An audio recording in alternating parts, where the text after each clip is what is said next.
plenty of time to plan it out. He knew where we lived, obviously. Is that why Rachel looked so scared when I came home that day?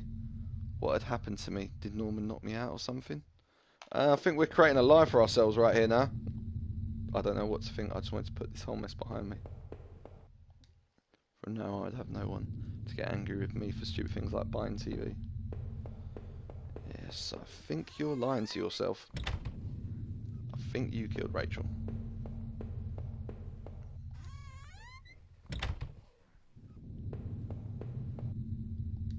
My old office sat on the floor. I used to keep tax records and other important documents in it. I used it as a digital passcode lock, but I didn't have the code. Maybe I'd left it somewhere.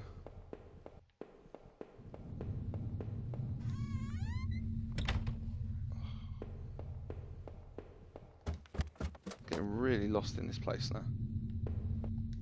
But who had killed him?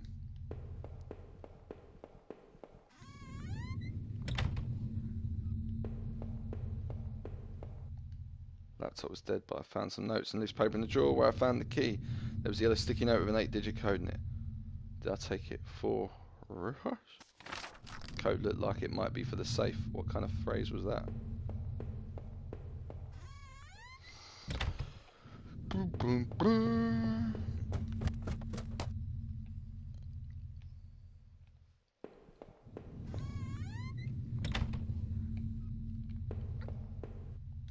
The code I found should have let me access the safe. Did I try to open it? Yes. The code worked. I pulled open the small safe door and peered inside. There was a photo there of Rachel and I when we first moved to town. In it we were smiling outside the front of the house, which looked like a real mess. We looked happy though. Odd, I couldn't remember who took that photo. Inside the safe was also an envelope. The front of it read, "Do not open until I tell you." I guess it was a good idea, said Henny, to see what was inside. Did I open the envelope and read what was inside? Yes. I tore open the envelope and removed the yellow lined paper inside. On it was a letter written in hand that looked familiar. The letter read, "I know this whole event has probably been pretty difficult. You can't imagine how hard it's been for me too." Well, maybe you can. This isn't meant to be an excuse, but, well, I hope you can do better. Hope you can better understand what I've done. Why I've done what I've done.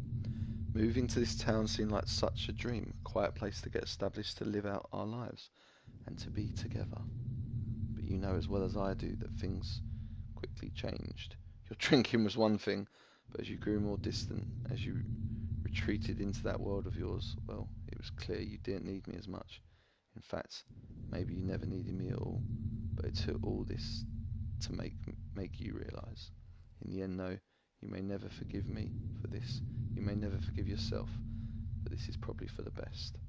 You'll be healthier for this. I'm sorry it had to happen this way. Rachel. Aww.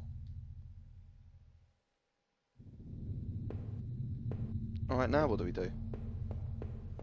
You can actually play this game with one hand. See? I know I am getting comments on there, and I will read them when I'm done with this. I'll switch the comments on, so I'll see what you guys are saying. It seemed like I'd seen all there was. Maybe I thought I was ready to go back into the basement.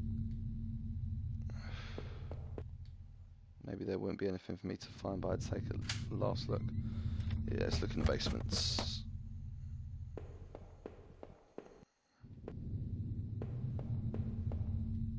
Now that I stood there, I realised I couldn't go back into that room again. I'd already seen too much.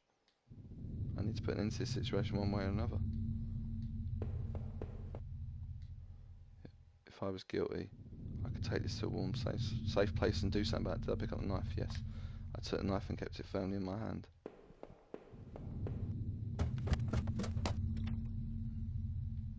Okay, can we just leave now? It seemed like the mail had been... Oh, done that. I knew I needed to escape that nightmare, but what about a knife I still carried? I wondered, even if I left, would it really be over? Still I leave that house forever? Yes. Living in this town hadn't been easy. The plant had helped me in some way to stay grounded. It kept me in line, gave me something to do, and helped me get away from my past. When the factory closed, everything changed. I guess that was when I had started sleepwalking, disappearing for hours at a time.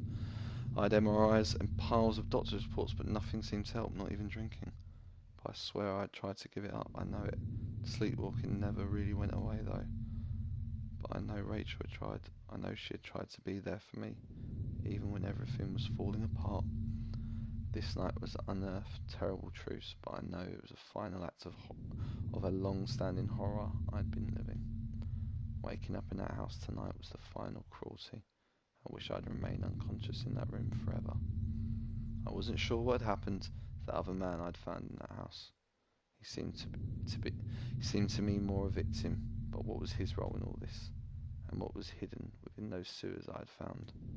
The tunnel to the man's house obviously led there, but was there something I missed?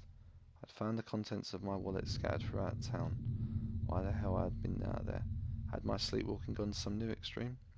The thought that I couldn't account for my whereabouts, but knew I'd been to the forest and even Norman's place, well, it was terrifying.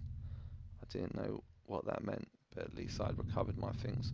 Hopefully, I thought, that would cover my tracks, so I wouldn't be blamed for all this. The tangled mess of that horrible forest was an experience I'd never want to repeat. But going from that forest to the old plant was hardly a relief. The memories of that place, it was painful just to think of it. There was something going on there, I know, but I was no closer to the truth. After the factory, I thought I might just find some solace if I could just get to Norman's store. But all I'd found were more horrors and more questions.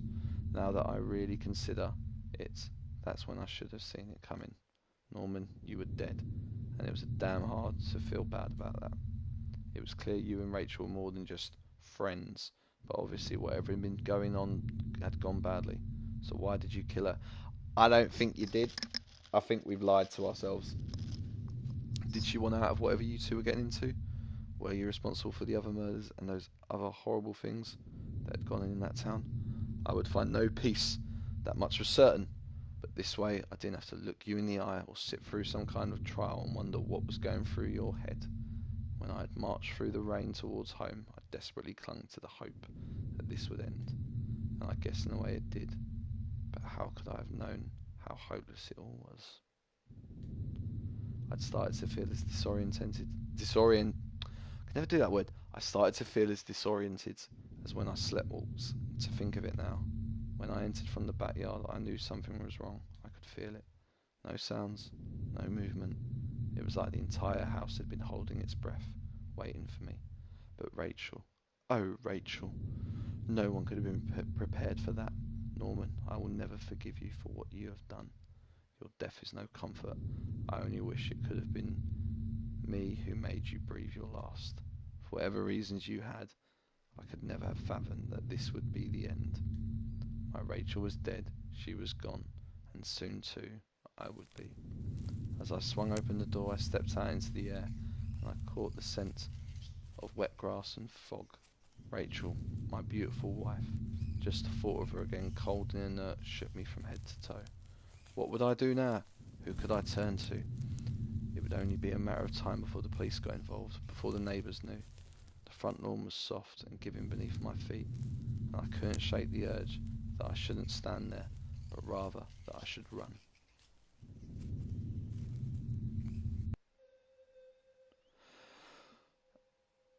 And that is Home,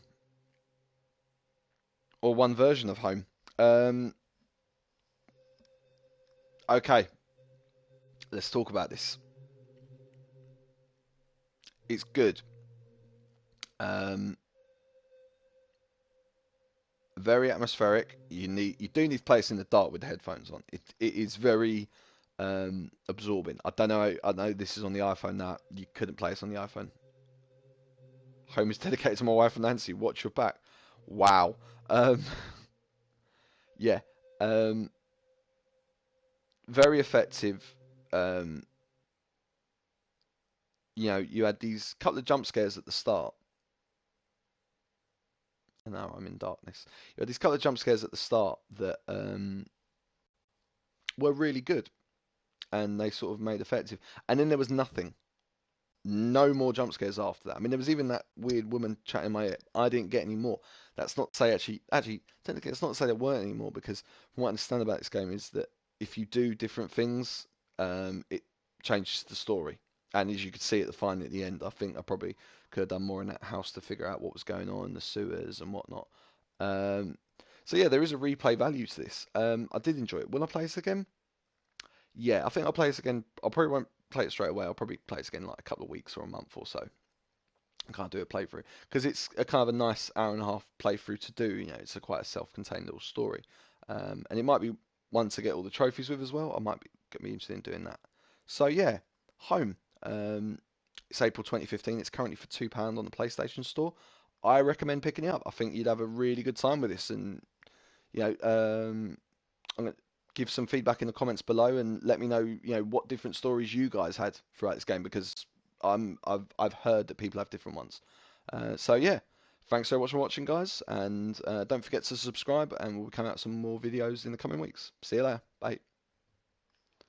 All right, let's check the comments on Twitch now.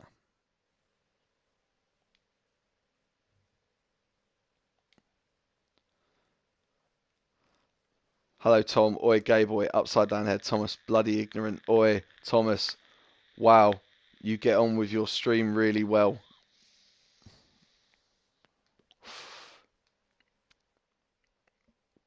It's because I'm streaming for YouTube. I'm not. This is my way of just recording shit and whacking it on YouTube. That's why. I'll put the full videos on there later. Oh, what's the time? 10 past 10. It's bedtime. Work at 5. I'll see you all later. Bye bye.